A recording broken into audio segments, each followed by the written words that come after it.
Well, good evening, Patriots. We're here. Underwhelming, to say the least. So, we all know that it's not really how this works. Too extreme. They took a couple shots at Trump, which was just I don't understand. Like it's not going to go anywhere. It's just kind of like a waste of time.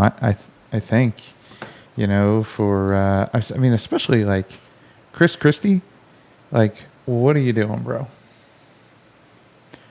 Like what are you doing? I mean, he had one line that was just terrible. I'll try to find it and we can go over that a little bit later. But I mean, it just was not the it was just not the best night for any of them. So let me see here. Let me clear this and clear that. And let me see. And Trump kind of had a couple of things to say. I'm just trying to set this up here. So, I mean, I don't know. I don't know what they're doing. Application Chrome.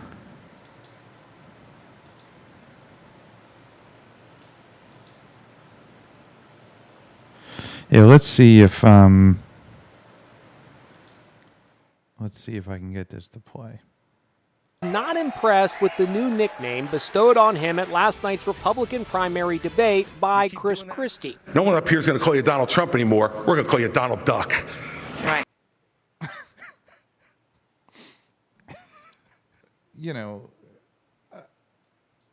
I don't really know what. So I mean, let's be real here. I want to ask for not being at the debate, which they all know that that's not really like why would he go to that?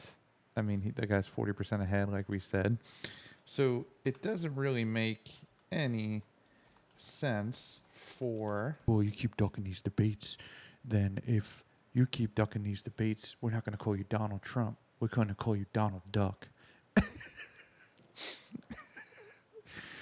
You rehearse this, you practice this. You have a team of professionals around you. You have a professional team of people around you who advise you on things. And you all sat in this room and you talked about saying this. And you were like, oh, yeah. Oh, my God, it'd be so funny. You're going to get hit. Nobody gives a shit. Republican primary debate by Chris Christie. No one up here is going to call you Donald Trump anymore. We're going to call you Donald Duck. All right. I want to ask. So what did Trump, the king of nicknames, think? Anybody that would come up with that nickname shouldn't be running for president. The debate is being described today as chaos. An absolute dumpster fire of a debate. It was chaotic. 7 candidates frequently talking over one another. The candidates bickering. All right, well, the rest of this is just propaganda. But I will say that the candidates did bicker a lot. They're all fighting. It's the same in every debate, and it's just so dumb. Like, it's so fake. Let me see. There's another incident with Mike Pence that was just hilarious.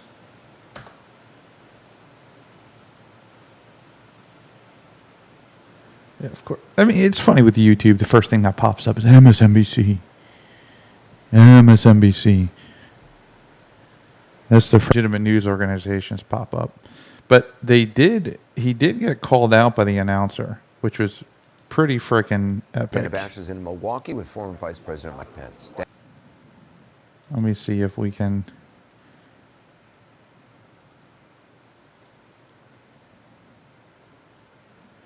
I'm gonna see if I can find that. Let me see. Mike Pence question. So he basically just tried to completely and utterly dodge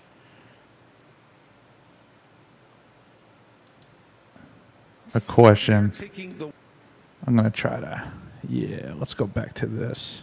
the President of the United States sleeping with a member of the teachers union, there is no chance that you could take the stranglehold away from the teachers union every day. You mentioned the president's situation. My wife isn't a member of the teachers union, but I got to admit I've been sleeping with a teacher for 38 years. And so full disclosure. No, just no. Let's bring back the panel. Alice, Doug, Margaret, Shelby are here. Margaret, I think we've titled. All right, well, that's the moment. It's a cringeworthy moment they're trying to say.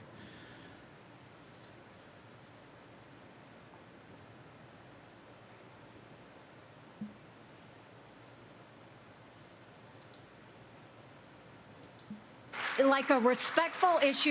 Doctors and nurses who don't believe in abortion shouldn't have to perform them. Can't we all agree that contraception should be available? And can't we all agree that we are not going to put a woman in jail or give her the death penalty if she gets an abortion? Let's treat this. But consensus is the opposite of leadership.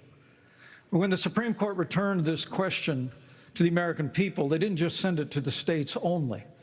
It's not a states only issue. It's a moral issue. And I promise you, as President of the United States, the American people will have a champion for life in the Oval Office. Can't we have a minimum standard in every state in the nation that says when a baby is capable of feeling pain, an abortion cannot be allowed? A 15-week ban is an idea whose time has come. It's supported by 70% of the American people, but it's going to take unapologetic leadership that stands on principle and expresses compassion for women in crisis pregnancies. I'll do that as President of the United States. Be honest with the American people. We haven't had 45 pro-life senators in over 100 years, so no Republican president can ban abortions any more than a Democrat president could ban all those state laws. Don't make women feel like they have to decide on this issue when you know we don't have 60 Senate votes in the House. Mr. Vice President, that was a. Well, I mean, you know, that's obviously a hot debate, a hot topic. It always has been, and it always will be. There's two extreme sides to that issue, and Pence dodges emotional question. Republicans is that they are just what they're doing is they are just all interviewing for vice president. I mean, not all of them. Like, clearly Mike Pence is not going to be the vice president. I mean, Trump's never going to select him. That's just not going to happen. Ramaswamy wants to be vice president. I think the best choice would clearly be Ron DeSantis. But, you know, he went against Trump when he ran, and, you know, Trump's like calling him Ron DeSanctimonious, and, man, that's not going to get you anywhere. And I think that he would be the number one choice. But honestly, it's probably going to be Nikki Haley at this point. And they put them up and they say, well, let's see who's the most popular in the polls, and then we'll run that person as the vice president. And it would be it's just a strategy. Like, that's how it is. All right, so there's a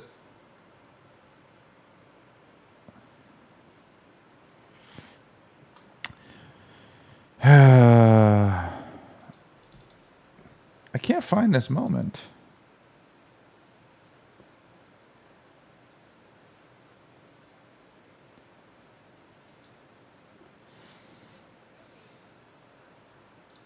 Let's go to this. Let's see what we can do here.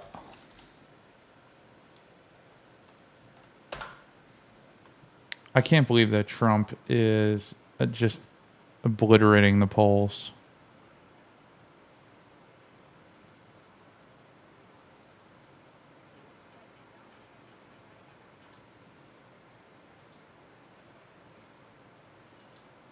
So every time they indict Donald Trump, let's watch the Young Turks. They're just kind of idiots. I'd say they're not. I've got a idiots, but surprising winner for you from They are. is the Republican perspective, because that's who they need to convince tonight. And that they do a good job of taking on Donald Trump, et cetera. So number one, first conclusion is way too much bickering. They talked over each other so many times, and who does that help? It helps Donald Trump, because it looks like children squabbling at the. I mean, that was the worst debate in American history. I couldn't even watch it. I mean, listen, I run this podcast for a living, and I got to be in the know of all the political stuff going on. And, I sat there and I watched that Trump-Biden debate, and it was just horrendous. They couldn't get a point across, and I think that the people of this country were seriously just disappointed in that. But yeah, I mean, they bickered in this debate, but it is what it Lead is. was mentioned several times by the moderators, especially at the end. And so I don't think that they put a lot of damage on Trump this time around. That's my sense of it. Although there were. No, you're not going to put any damage on Trump. You solidified that when you passed down all these indictments. You pissed off the whole right wing of the country. Now they all want to see, even if they didn't like Trump, you unified everybody for Trump, because everybody sees that these indictments are just nonsense, that they're garbage, that they don't mean anything, that they don't have any validity. Also by Ron DeSantis. My surprising winner, in a sense, I don't think the Republicans think this or anyone else thinks this, was Doug Burgum. What? I know. We'll talk about it in a minute. We'll all discuss it. But I thought every time he spoke, he was very conservative, very clear, had practical things to say, and explained exactly what they did in North Dakota, and sounded more like a grown-up than any of the other ones did. Okay, now by keeping it real, of course the voters aren't going to say Doug Burgum. They barely know Doug Burgum, and he ran a state with about 3 people in it. So in terms of what Republicans thought of the debate, I'm sure they're not going to love the bickering either, even though they like to fight. Although, without Donald Trump, the debate did seem at times very normal and hence very boring. So that's another reason why Donald Trump in a lot of ways won this debate. So if you guys don't know the Young Turks, they're a left-wing YouTube news organization, so they're just completely biased. But I want to see what they have to say. But among the people that were there, Ron DeSantis, I thought, was surprisingly strong, clear, and in command. Yeah, he smiles in an awkward way. We don't like him. That's not the point. The point is, how did they do within the context of the debate? And so I had already written in my notes that I thought Republicans would come out and say that DeSantis won the debate, and that they would have liked his performance. And it was strong throughout. And then at the end, though, he really sealed it off. They asked this awkward question, who would you vote off the island in this debate? And as Chris Christie and some others were thinking about it and beginning to write down an answer, Ron DeSantis stepped in and said, we will not be doing that. It's disrespectful to everybody on the stage. And he took command of the situation. And he put on a pretty decent case for why he did better in Florida electorally than Republicans have done. Now to losers in a minute too, but I thought DeSantis won the debate. What do you guys think? I mean, let's just get to the debate highlights. Let's see here. Let's try to find something.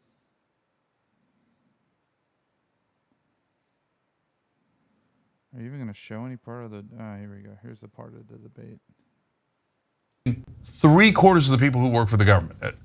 That's just, it's absurd. It's childish. It's ridiculous. And he's doing it to try to be Trumpian and get attention by saying outlandish, ridiculous things. He also advocated for deporting the children of undocumented immigrants who are born here on US soil, which I find absolutely disgusting and deplorable. But to be quite frank, it appeared that he got quite a bit of agreement on the debate stage when he espoused those. Tim Scott tried to meet up on him.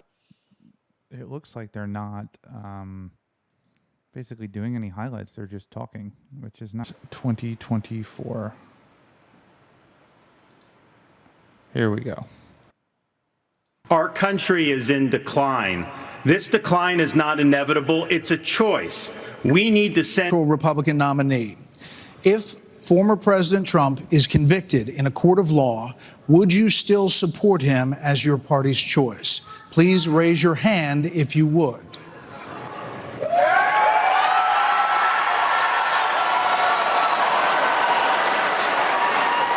I mean, look, Joe Biden has. I mean, it's like a school of kindergartners. You have the Ramaswamy, Nikki Haley.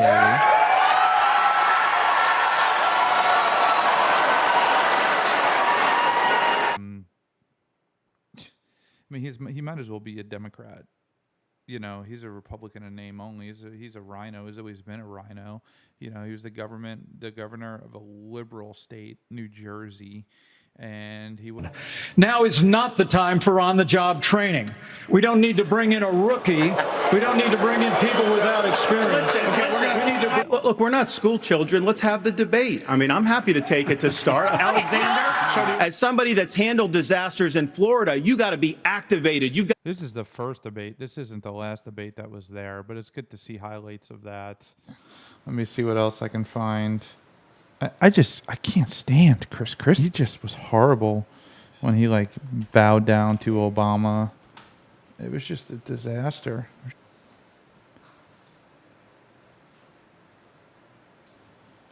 Jeez Louise.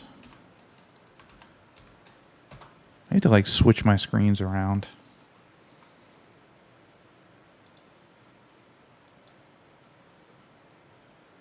Let's see what the Boston Globe's got. If they got anything good. On stage tonight should be voted off the island. Please use your marker to write your choice on the notepad in front of you. 15 seconds starting now. Of the people on the stage, who should be... And Governor Christie, I believe I did. Man, I love Ron DeSantis. He's just so real and down to earth. And man, I think he's the guy. That's just me, but I'm partial. I live in Florida. I reap the benefits of having him as my governor. He actually sent. I mean, he's a leader. He's a Navy veteran. Yeah, he was a JAG officer. But those guys are. He just takes control, and he's like, "This is silly. We're not doing this. Stop the nonsense." And I think that's what we need because politics has just become a cesspool. No, but I'll certainly tell you. Go. Okay. Yeah. Look, I think I've been the only one on this stage who's been clear about this. I vote Donald Trump off the island right now. And the reason I vote him off the island, any of the people on the stage, you know what? off him. Every person on this stage has shown the respect for Republican voters to come here to express their views honestly, candidly, and directly, and to take your questions honestly. Where's Joe Biden? He's completely missing in action from leadership. And you know who else is missing in action? Donald, $7.8 trillion to the debt. That set the stage for the inflation that we have. And I want to look at that camera right now and tell you, Donald, I know you're watching. You can't help yourself. I know you're watching, okay? And you're not here tonight, not because of ducking these things. And let me tell you what's going to happen. You keep doing that, no one up here is going to call you Donald Trump. Most dangerous social media apps that we could have. And what you've got, I honestly, every time I hear you, I feel a little bit dumber for what you say. Because I can't believe they hear insults and actually have a legitimate debate about policy following Reagan's 11th Amendment in his honor. As the UN ambassador, you literally put $50,000 on curtains in a $15 million subsidized location. Next. You got bad information. Do your homework, Tim, because Obama bought those curtains. Did your curtains? They were there before I even showed up at the residence. You are. It's ludicrous. Those of you that were here, I know we've been out for a while, but I do have my Starlink back, so I am ready for